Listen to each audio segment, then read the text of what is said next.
Tingnan nyo. Ang laki na niya. Tiyanan! Ang laki na niya! Diba? Mabigat na rin siya.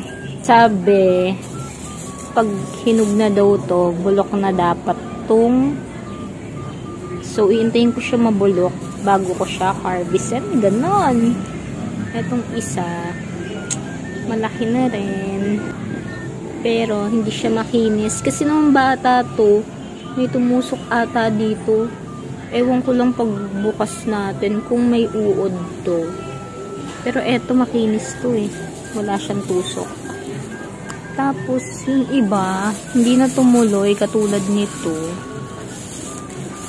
Hindi na siya tumuloy. So tatanggalin ko na siya. Ito guys, oh.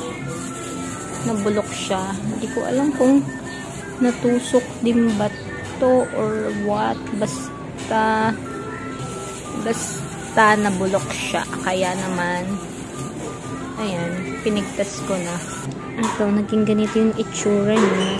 So, ito na lang dalawa yung iintayin kung ma-harvest. Kasi even yung isa, di ba 4 to? Asa na yung isa? Parang ito. Nabulok din. Nabulok din siya. So, ayun, wala na. Dalawa na lang sila na hihintayin ko na mahinog. Yun lang. Thank you for watching. Bye.